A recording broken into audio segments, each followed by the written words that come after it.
ذرا سوچئے، آج ہم جن جدید ہسپتالوں میں جاتے ہیں، اپنے اسمارٹ فونز میں جو کمپیوٹر الگورتھمز استعمال کرتے ہیں، یا پھر خلا سے لی گئی سیٹلائٹ میپس کی مدد سے دنیا بھر کا سفر کرتے ہیں، یہ سب چیزیں اب ہماری زندگی کا اتنا عام حصہ بن چکی ہیں کہ ہم ان پر غور ہی نہیں کرتے۔ لیکن کیا کبھی یہ خیال آیا ہے کہ ان حیرت انگیز چیزوں کی اصل بنیاد آخر کہاں سے آئی؟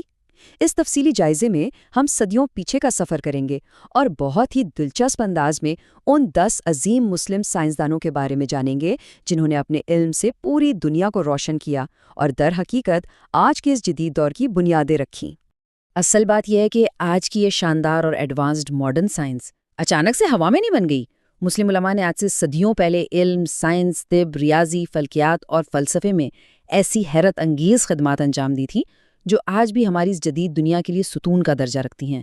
یہ صرف گزرے ہوئے کل کی کہانیاں نہیں ہیں، بلکہ یہ وہ مضبوط اور ٹھوس بنیاد ہے جس پر آج کی ہر سائنسی ایجاد کھڑی ہے۔ تو چلیے سیدھا موضوع کی طرف آتے ہیں۔ ہم اس سفر کو ان 6 اہم حصوں میں بانٹیں گے۔ پہلا، جدید دنیا کی بنیاد، دوسرا، طب اور سرجری کے معمار، تیسرا، ریاضی اور کیمیا کے بانی، چوتھا حصہ ہوگا کائنات اور زمین کے رازوں پر، پانچویں میں ہم معاشرے اور عمرانیات کے اصولوں کو سمجھیں گے، اور چھٹے حصے میں یہ جانیں گے کہ ترقی واقعی علم سے ہی آتی ہے۔ پہلا حصہ، جدید دنیا کی بنیاد اور ہمارے مسلم سائنسدانوں کا وہ ورثہ جس نے آج کے دور کو شکل دی۔ دوسرا حصہ، طب یعنی میڈیسن اور سرجری کے معمار۔ یہاں ہم انسانی جسم کو سمجھنے والے ان عظیم معالجوں سے ملیں گے۔ حیرت ہوتی ہے یہ جان کر کہ طب کے بے حد عظیم ماہر ابن سینا کی مشہور زمانہ کتاب القانون فی الطب کوئی 1-2 سال نہیں بلکہ کئی صدیوں تک یورپ کی بڑی بڑی اور مایہ ناز یونیورسٹیوں میں ایک لازمی نصاب کے طور پر پڑھائی جاتی رہی۔ 980 سے لے کر 1037 کے اپنے دور میں انہوں نے بیماریوں کی تشخیص اور علاج کے جو جدید اصول متعارف کروائے وہ اتنے پرفیکٹ تھے کہ ان کے گزر جانے کے سینکڑوں سال بعد تک دنیا بھر کے ڈاکٹرز انہی طریقوں سے سیکھتے رہے۔ یہ واقعی کمال کی بات ہے نا؟ اور اگر ہم آج کے ماڈرن آپریشن تھیٹرز کو دیکھیں تو وہاں استعمال ہونے والے بے شمار سرجیکل آلات کی ابتدائی شکلیں دراصل الزہراوی نے ایجاد کی تھیں۔ 936 سے 1013 کے درمیان انہوں نے خود کو جدید سرجری کے معمار کے طور پر منوایا۔ ان کی لکھی گئی کتاب التصریف سرجری کی دنیا میں ایک ایسا انقلاب تھی جس نے طبی آلات کی ایک بالکل مکمل اور جامع تصویر پیش کر دی تھی۔ ہمارا تیسرا حصہ ہے ریاضی اور کیمیا کے بانی، وہ لوگ جنہوں نے اس دنیا کو نمبروں اور کیمیکلز کے ذریعے ترتیب دیا۔ آج ہم جو اسمارٹ فونز چلاتے ہیں، سوشل میڈیا کی فیڈ سکرول کرتے ہیں یا بینکنگ سسٹمز استعمال کرتے ہیں، ان سب کے پیچھے جو چیز کام کر رہی ہے وہ ہے الگورتھم، اور یہ شاندار لفظ براہ راست الجبرا کے بانی محمد بن موسیٰ الخوارزمی کے نام سے ہی نکلا ہے۔ 780 سے 850 کے دوران جب وہ الجبرا کے بنیادی اصول وضع کر رہے تھے تو در حقیقت وہ انجانے میں آج کی ماڈرن کمپیوٹر سائنس کی بنیاد رکھ رہے تھے۔ کیمسٹری کی بات ہو اور جابر بن حیان کا ذکر نہ ہو یہ تو ہو ہی نہیں سکتا۔ کیمیا کے اس عظیم بانی کی خدمات آج بھی دنیا کی ہر سائنس لیبارٹری میں زندہ ہیں۔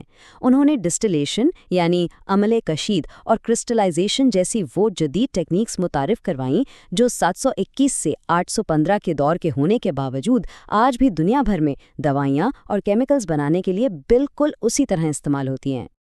اب ذرا عمر خیام کے ملٹی ٹیلنٹ پر غور کیجیے۔ 1048 سے 1131 کا وہ دور جب انہوں نے نہ صرف الجبرا کے انتہائی مشکل اور پیچیدہ مسائل کو چٹکیوں میں حل کیا بلکہ ساتھ ہی ساتھ فلکیات اور وقت کی پیمائش پر بھی حیران کن کام کیا۔ انہوں نے ایک انتہائی ایکوریٹ یعنی بالکل درست جلالی کیلنڈر بنایا۔ ریاضی کے ہندسوں اور ستاروں کی چال کا اتنا گہرا اور بہترین علم ایک ہی دماغ میں جمع ہونا واقعی ان کی لاجواب قابلیت کا ثبوت ہے۔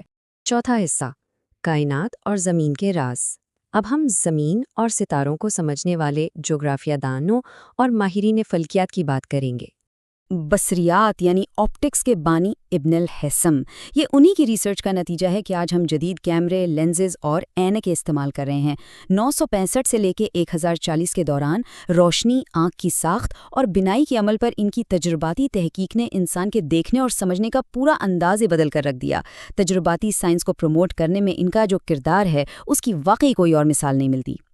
اور یہ سب کامیابیاں کسی ایک وقت میں اتفاقاً نہیں ہو گئی، یہ ایک بہت ہی شاندار اور لمبا تسلسل تھا۔ ذرا دیکھیے، 973 میں البیرونی آتے ہیں، پھر 1100 میں الادریسی اور اس کے بعد 1201 میں نصیر الدین طوسی۔ صدیوں تک سائنسی جستجو کی یہ مشل بغیر رکے ایک نسل سے دوسری نسل تک نہایت کامیابی سے منتقل ہوتی رہی۔ اور ان تینوں کے کارناموں کی وسعت تو دیکھیے۔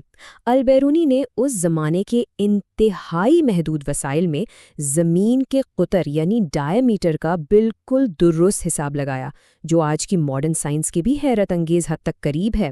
الادریسی نے دنیا کا ایک انتہائی تفصیلی اور درست عالمی نقشہ ٹیبیولا روجیریانا تیار کیا، اور پھر طوسی، جنہوں نے مراغہ رصدگاہ قائم کر کے ستاروں کے وہ راز کھولے جن سے صدیوں بعد آنے والے یورپی سائنسدان بھی بے حد متاثر ہوئے۔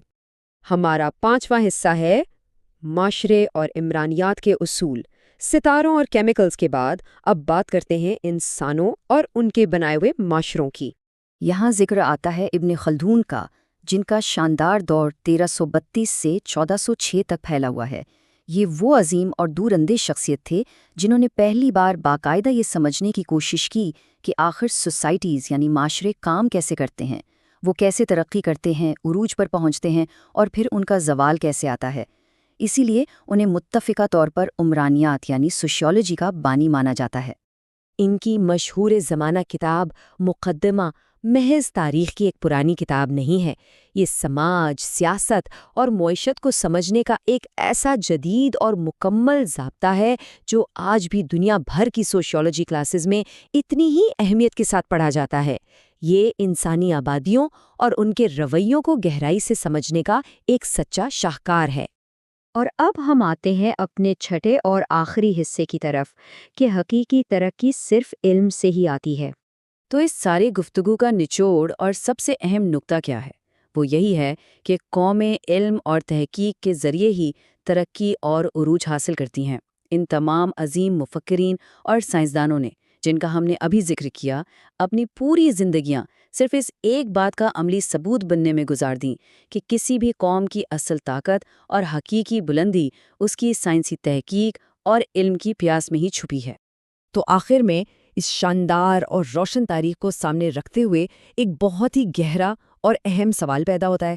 ہمارا آج کا یہ علم کا مسلسل حصول، ہماری ریسرچ، آنے والے کل کی دنیا کی بنیادوں کو کیسے تشکیل دے گی؟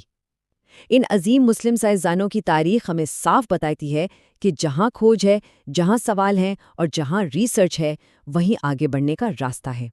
تو تاریخ سے سیکھیے، سوال پوچھتے رہیے اور علم کے اس سفر کو کبھی رکنے مت دیجیے۔